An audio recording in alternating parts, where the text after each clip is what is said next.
Now on the CTV News at 5, parents are juggling work and childcare for a second day as a massive teacher strike continues. Plus, two prominent organizers of the Freedom Convoy are sentenced. And Carney and Trump meet to talk tariffs. Telling your stories. CTV News Lethbridge with Jackie Scantlebury. Good afternoon. We're glad you could join us.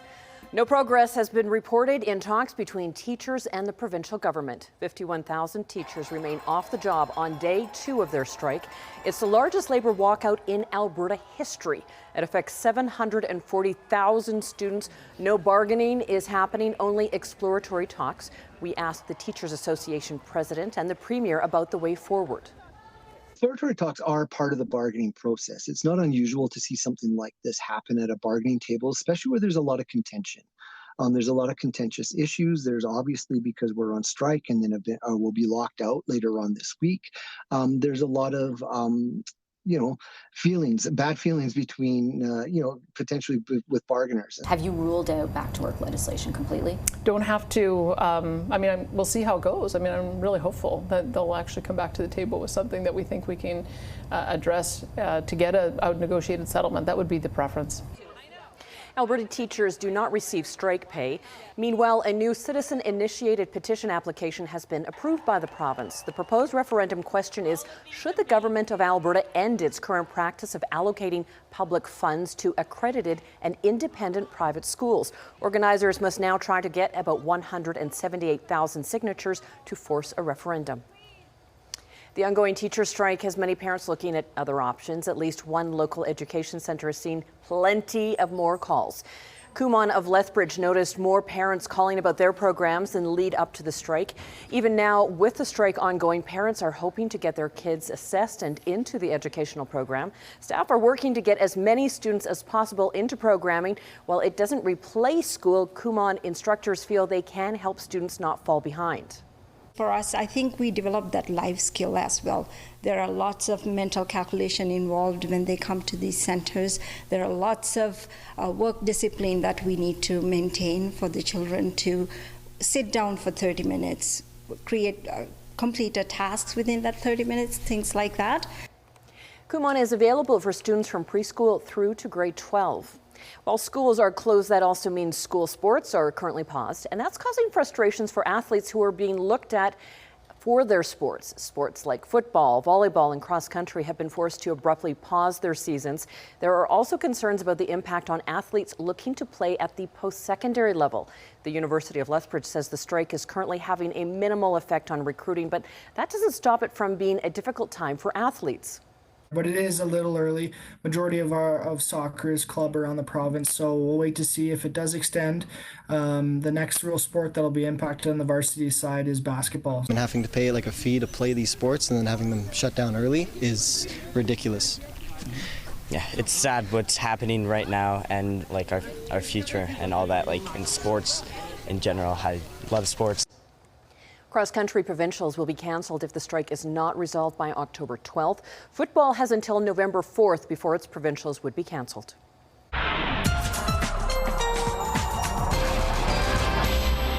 Let's bring Danielle Savoni in to talk about the forecast and another above seasonal day. Danielle. Oh yeah, it's a toasty one out there. And this is the warmest day of the week. And in fact, in the longer range forecast, we have some snow and much cooler temperatures to talk about. We'll talk about that a little later in the show. For now, let's focus on the good stuff. Yeah, we have some clouds building in down the mountains, as you can see here, but that's really going to move on out. So basically, there may be some cloudy periods in the early evening hours in some communities in the far south, but that's really all to worry about. It is a little breezy. 24 degrees is the current temperature in Lethbridge, 23 in Medicine Hat, 22 in Brooks, 20 in Pincher Creek and Milk River. Your full and much colder forecast coming up. Jackie. Okay, thanks, Danielle. A bail hearing for a 12-year-old Lethbridge boy charged with the attempted murder of his younger brother has been delayed. The accused, who can't be identified under the Youth Criminal Justice Act, is also charged with aggravated assault. He's accused of repeatedly stabbing his 7-year-old brother at the family's North Side home August 27th. According to investigators, the boy claimed a man came into the home and stabbed the younger boy, then took off. The injured boy was airlifted to hospital in Edmonton with critical injuries, where he remains in stable condition. The case returns to court October 22nd. 7 Albertans are facing child exploitation charges, and one of them is from Lethbridge. It was part of a 3-month police investigation focusing on high-level targets. More than 40 computers and electronic devices were seized. Police say they found over 400,000 images and 11,000 videos of child sexual abuse material. The 7 Albertans are facing child exploitation charges, including 42-year-old Rowan Bachand from Lethbridge, 5 men from Calgary, and another from Red Deer. Investigators say they do not believe any of the victims are from Alberta. And Cranbrook RCMP are asking for the public's help locating a missing person there. 29-year-old Justin Byers was reported missing Sunday. There are unconfirmed reports he was seen at Moyer Park. Byers is male, has short brown hair, blue eyes. If you have any information on his whereabouts, you're asked to contact Cranbrook RCMP. Well, the 2 main leaders of the Freedom Convoy, although convicted of mischief, will not face jail time. Instead, an Ottawa judge has handed down a conditional sentence of 18 months for Medicine Hat's Tamara Leach and Swift Current's Chris Barber for their role in the occupation of the Capitol. CTV's Judy Trin reports. Already convicted of mischief, Tamara Leach and Chris Barber, the 2 main leaders of the Freedom Convoy, arrived to hear their fate. Lawrence, what do you think will happen today? What are you hoping for? Hoping that Tamara doesn't go to jail. A supporter was arrested before the judge even handed down her sentence. The trial has revealed schisms in society over vaccine mandates, but Justice Heather Perkins McVeigh said it did not factor into her decision. Politics has no place in this court and plays no role in the determination of what is a fair, just, and appropriate sentence, she said. For their role as organizers in the 3-week occupation of downtown Ottawa in 2022, both Barber and Leach were given conditional sentences of 18 months. It includes 1 year under house arrest and a curfew after that. Barber helped coordinate the movement of trucks. His lawyer says he won't appeal. It was a lawful protest. She found that it turned into unlawful because of the blockage of the streets. The judge took into account more than $55 million in police costs and the lost revenue for businesses, as well as the disruption of community services. But the court also acknowledged that both Barber and Leach did try to limit the footprint of the convoy. Leach had already spent 49 days in jail. There were many people in the downtown core and businesses that were affected by the Freedom Convoy. She doesn't deny that. The question of was there remorse for what she did? No. Leach's lawyer says they're still considering appealing her mischief conviction. Meanwhile, both leaders of the Freedom Convoy are facing a civil lawsuit. Judy Trin, CTV News, Ottawa. A new peacemaking center has officially opened on the Blood Tribe. The facility will house the Kainai Peacemaking Program, a judicial and restorative justice system in the community. The traditional program has had an 80% success rate since it started, with the new facility hoping to continue that to grow. Carson Marsouk reports.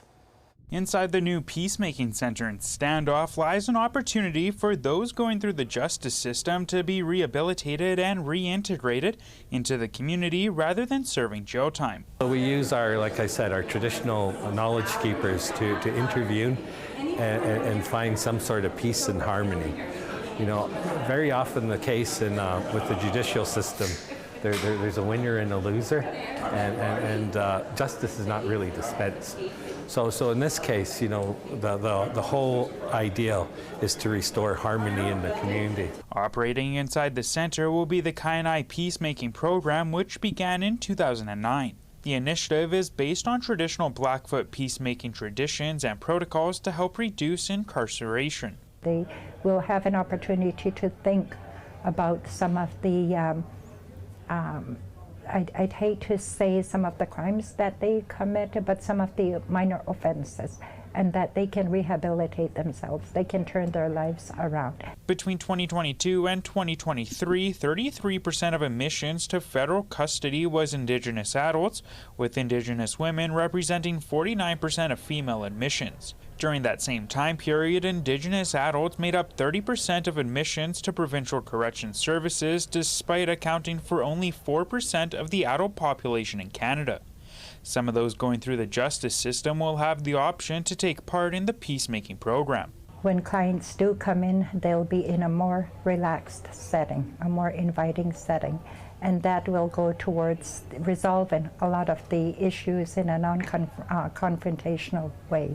The 23,000 square foot facility was funded by the tribe's land settlement with the federal government. There is also a dedicated courtroom which the center is working with the province to fill. Carson Marsouk, CTV News, Standoff. Since it began in 2009, the peacemaking program has seen a success rate of 80%. Members of the Lethbridge Police Service took part in an Indigenous harvest Monday afternoon.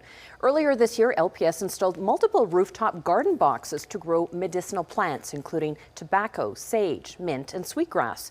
Yesterday, members harvested the crops, which will now be used for smudge kit programs undertaken by the Victim and Witness Services Unit, along with different ceremonies held at the police station.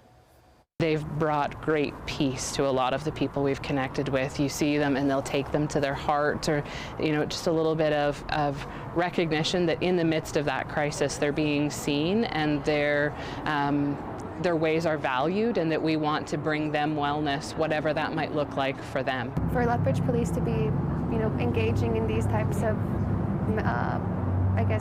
activities or practices, it means a lot. And even though that we're doing this step, we still have so much more work to do, but I feel like this is a great starting point for us to all work together and walk together.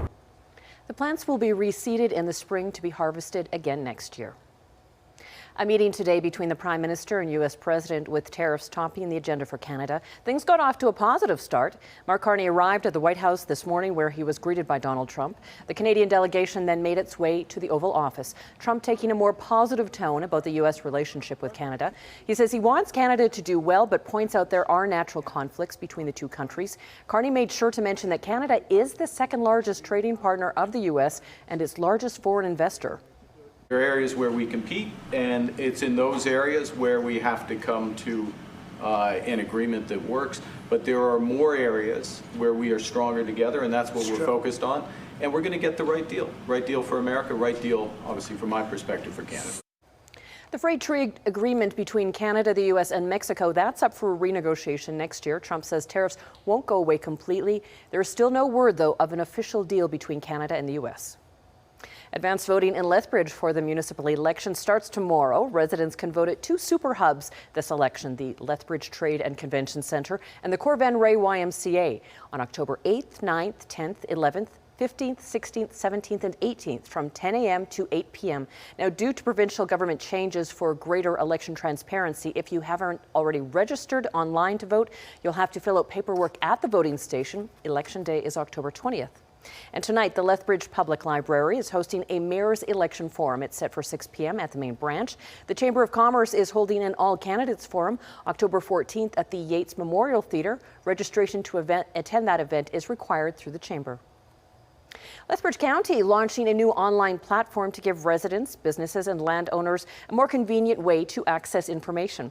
My County will serve as the municipality's centralized digital hub, where residents can view and pay property taxes, review account history and balances, as well as access different forms and documents. The free platform can be accessed on desktop, tablet, or mobile devices. The county says the platform will provide an improved service delivery with faster turnaround times while supporting operational efficiencies. City buses will soon be getting a new look. The City of Lethbridge Public Art Program is calling for artists to design vinyl wraps for buses as part of a temporary public art project called Rolling Views Art Bus Lethbridge. 2 city buses will be wrapped in the designs of the winning artists. The designs will be added to the buses this spring and stay on for the next year. The deadline for artists to apply is November 17th. Organizations are getting into the giving spirit ahead of Thanksgiving. Sobeys Uplands is supporting the Interfaith Food Bank through its Thanks for Giving campaign. All day today, anyone who buys a food hamper, peanut butter, or bag of rice will receive a raffle top. Top prize is a Napoleon barbecue valued at $700. All proceeds and food will go to the Interfaith Food Bank to support its emergency food assistance.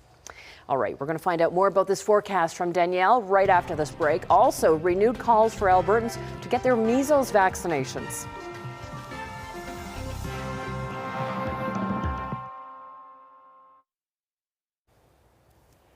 Skywatch weather camera facing south. How about this day for October?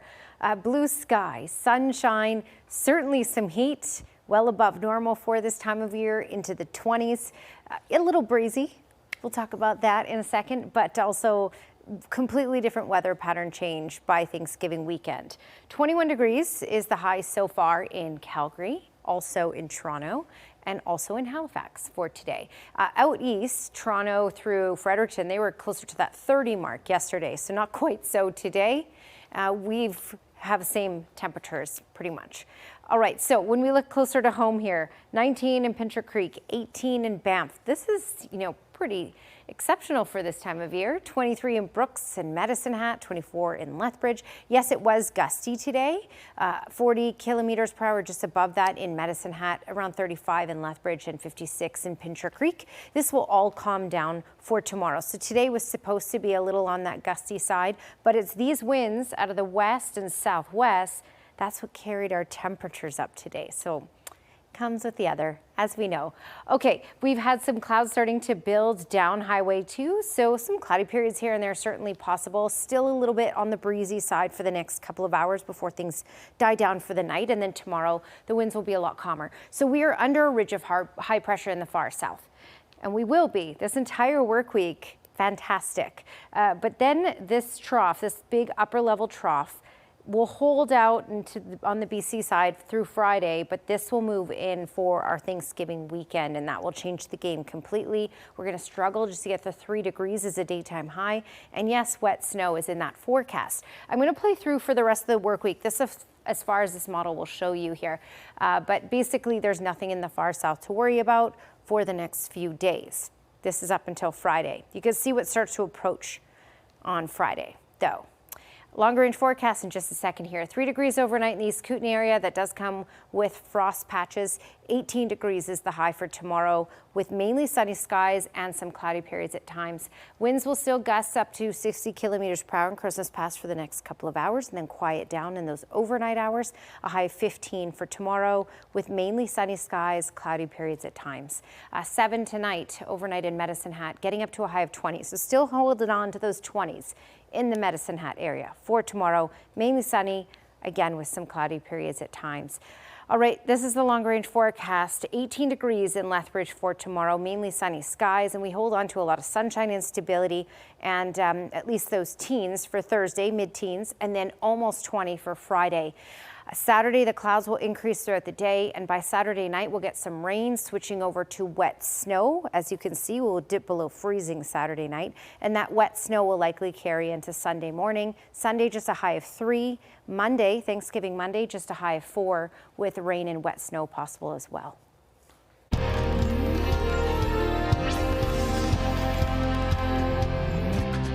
The Alberta Medical Association is speaking out, trying to get more people vaccinated against measles after a baby died last week, born prematurely due to congenital measles. The AMA posted a statement on social media stating Alberta vaccination rates remain too low, and as a result, this outbreak, which should never have begun, continues longer than it should.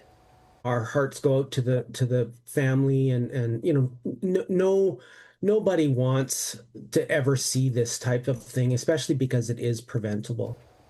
WRSBA says about 20 to 30% of the population is not adequately vaccinated against measles, and about 95% is needed for group immunity. Measles vaccines aren't offered if you are pregnant, so it's recommended to get immunized before. According to the province, contracting measles while pregnant can increase the mother's risk of death tenfold and lead to complications for the infant. Alberta has the highest per capita cases of measles in all of North America.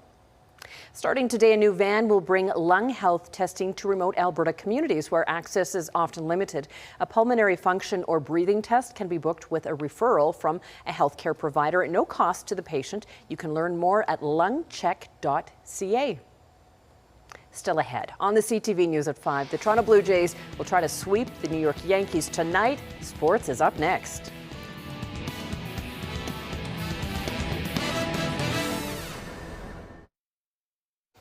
The Lethbridge Hurricanes are looking for answers with just one win in their first 6 games. Tonight will be a prime opportunity for a win as they take on the Red Deer Rebels.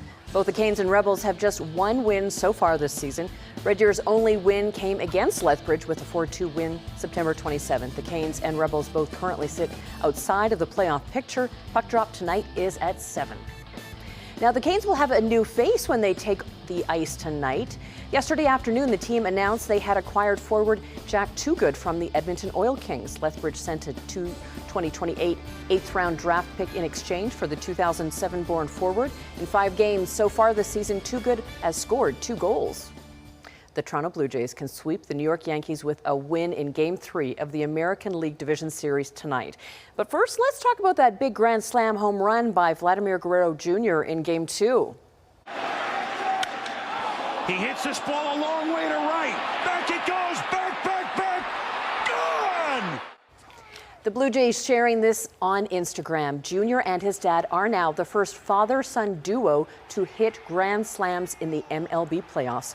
Vladimir Guerrero Sr. did it back in 2004 when he hit a game-tying Grand Slam for the LA Angels against the Boston Red Sox. The Blue Jays and Yankees will do battle just after 6 this evening in New York for Game 3. What do you want? Let's play ball. Okay. Blue Jays. Let's play ball. Okay. Blue Jays. Let's play ball.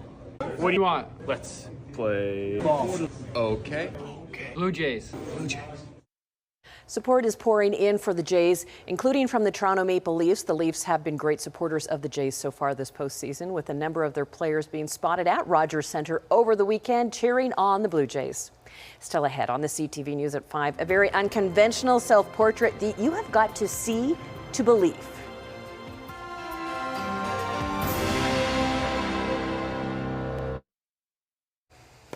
Welcome back. All right, this artist's painting technique is truly taking the internet by storm. You have to check it out. Building anxiety in 3, 2. Anxiety, keep on trying me.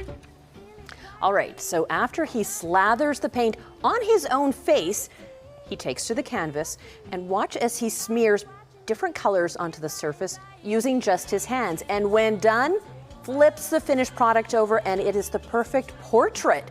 This video has over 28 million people wondering how he did it, especially those of us who are not artistic at all.